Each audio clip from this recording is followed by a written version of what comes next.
ओम नमो भगवते वासुदेवाय। आप सभी को देवशयनी एकादशी की हार्दिक शुभकामनाएं। स्वागत है आप सभी का हमारे चैनल पर। आज के इस वीडियो में आप सुनेंगे देवशयनी या पद्मा एकादशी व्रत की कथा।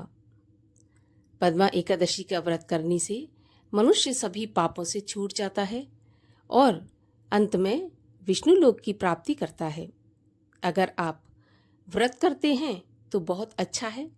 अगर आप किसी कारण से व्रत नहीं कर पाते तो कथा आपको अवश्य सुनना चाहिए। इससे भी व्रत का आधा पुण्य प्राप्त होता है। हमारे चैनल पर आप सभी प्रकार की व्रत कथाएं और महात्म सुन सकते हैं। इसके लिए आपको केवल हमारे चैनल को सब्सक्राइब करके बेल आइकन पर क्लिक करना है। और अगर आज की ये कथा आपको अच्छी लगे तो एक लाइक अवश्य कर दीजिए, क्योंकि आपके लाइक से ही हमें पता चलता है कि आपको हमारा वीडियो पसंद आया है। तो चलिए आप सुनते हैं देवशयनी एकादशी व्रत की कथा। धर्मराज युधिष्ठिर बोले, हे भगवान, आषाढ़ मास के शुक्ल पक्ष की एकादशी का क्या नाम है? उस दिन कौन से देवता की पूजा होती है तथा उसकी विधि क्या है, सो आप विस्तार पूर्वक बताइए। भगवान श्री कृष्ण बोले, हे राजन, एक समय नारद जी ने ब्रह्मा जी से यही प्रश्न पूछा था। तब ब्रह्मा जी बोले कि नारद, तुमने इस कली काल में प्राणियों के उद्धार के लिए बहुत ही उत्तम प्रश्न पूछा है। एकादशी का व्रत सभी व्रतों में श्रेष्ठ है, जिससे सभी पाप नष्ट हो जाते हैं। आषाढ़ शुक्ल पक्ष की एकादशी का नाम पद्मा एकादशी है। इसका व्रत करने से भगवान विष्णु प्रसन्न होते हैं। मैं यहाँ एक पौराणिक कथा कहता हूँ, सो तुम ध्यानपूर्वक सुनो। सूर्यवंशी मानधाता नाम का एक राजा था। वह सत्यवादी, महान प्रतापी और चक्रवर्ती था। उसके राज्य में प्रजा धन धान्य से परिपूर्ण थी और सदैव सुखपूर्वक रहती थी। उसके राज्य में कभी अकाल नहीं पड़ता था। एक समय राजा के राज्य में लगातार 3 वर्ष तक वर्षा नहीं हुई, जिससे राज्य में अकाल पड़ गया और प्रजा अन्न की कमी के कारण अत्यंत दुखी रहने लगी। एक दिन प्रजा राजा के पास जाकर प्रार्थना करने लगी कि हे राजन, समस्त विश्व की सृष्टि का मुख्य कारण वर्षा है। इसी वर्षा के अभाव से राज्य में अकाल पड़ गया है, जिसके कारण प्रजा भूख से मर रही है। हे राजन, आप कोई ऐसा उपाय बताइए जिससे हम लोगों का दुख दूर हो। इस पर राजा मानधाता बोला कि आप लोग ठीक कह रहे हैं। वर्षा के न होने के कारण ही प्रजा को दुख भोगना पड़ता है। मैं जानता हूँ कि राजा के पापों के कारण ही प्रजा को दुख भोगना पड़ता है। मैं बहुत सोच विचार कर रहा हूँ, फिर भी मुझे अपना कोई दोष दिखाई नहीं दे रहा। मैं आप लोगों के दुख को दूर करने के लिए बहुत ही यत्न कर रहा हूँ। ऐसा कहकर राजा मानधाता भगवान की पूजा करके कुछ मुख्य आदमियों के साथ लेकर वन में चल दिया।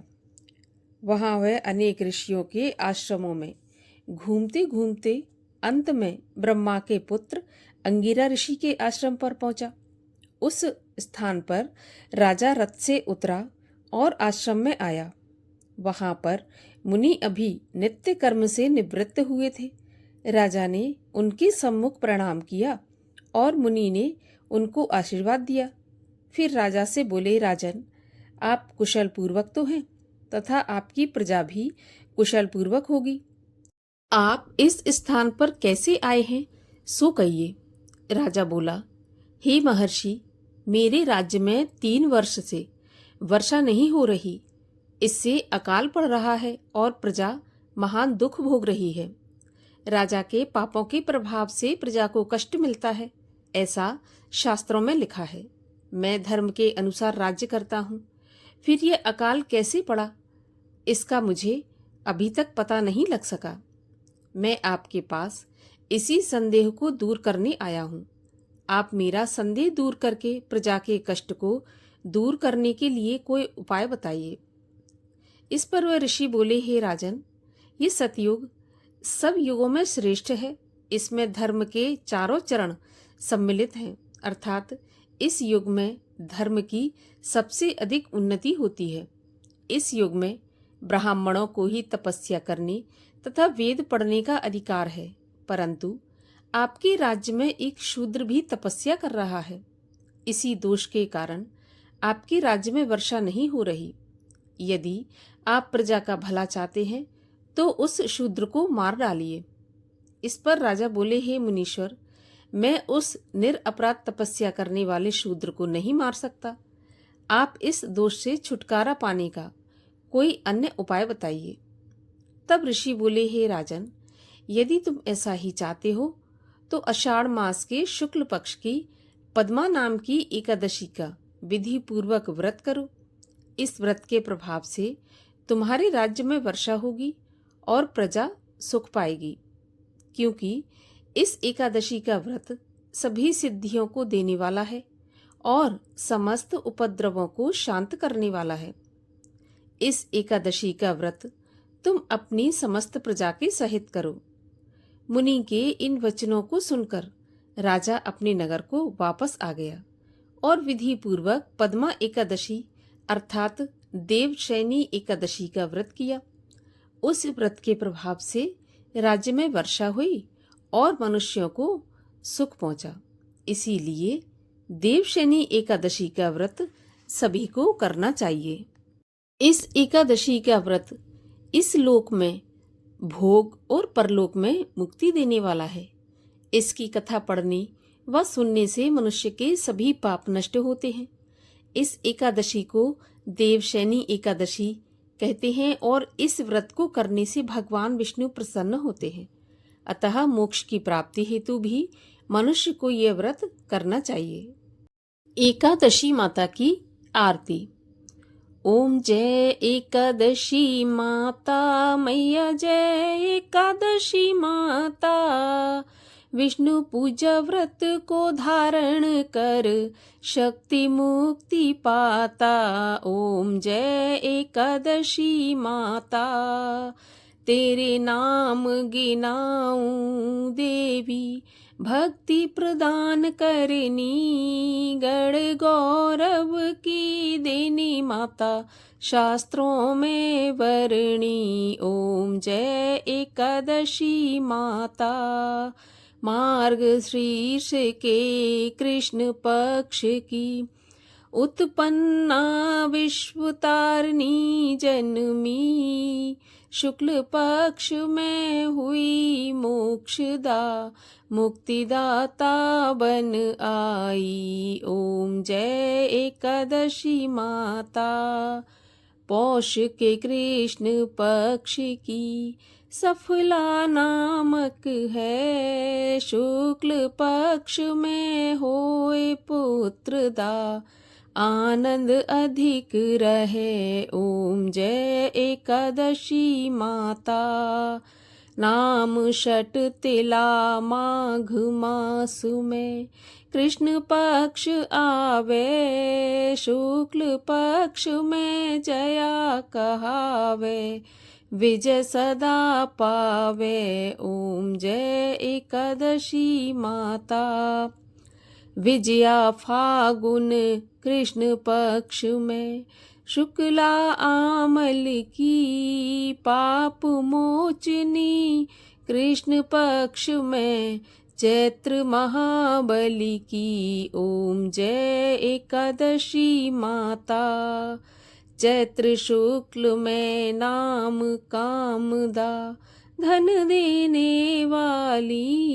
नाम वरुथनी कृष्ण पक्ष में वैशाख माह वाली। ओम जय एकादशी माता। शुक्ल पक्ष में होए मोहिनी, अपराजिष्ट कृष्ण पक्षी। नाम निर्जला सब सुख करनी, शुक्ल पक्ष रखी। ओम जय एकादशी माता। योगिनी नाम आषाढ़ में जानो, कृष्ण पक्ष करनी, देव शनि नाम कहायो, शुक्ल पक्ष धरनी, ओम जय एकादशी माता। कामिका श्रावण मास में आवे, कृष्ण पक्ष कहिए, श्रावण शुक्ला होए पुत्र दा, आनंद से रहिए, ओम जय एकादशी माता। अजा भाद्रपद कृष्ण पक्ष की, परिवर्तनी शुक्ला, इंद्रा आश्विन कृष्ण पक्ष में, व्रत से भव सागर निकला, ओम जय एकादशी माता। पापांकुशा है शुक्ल पक्ष में, पाप हरन हारी, रमा मास कार्तिक में आवे, सुखदायक भारी, ओम जय एकादशी माता। देवोत्थानी शुक्ल पक्ष की, दुखनाशक मैया, लौंद मास की करूं मैं बिनती, पार करो नैया, ओम जय एकादशी माता। शुक्ल लौंद में होए पद्मिनी, दुख दारिद्र हरिनी, परमा कृष्ण पक्ष में, होती जन मंगल करनी, ओम जय एकादशी माता। जो कोई आरती एकादशी की, भक्ति सहित गावे, जन सामान्य स्वर्ग का वासा निश्चय ही पावे, ओम जय एकादशी माता। बोलिए एकादशी माता की जय, 11 मैया की जय, भगवान विष्णु की जय।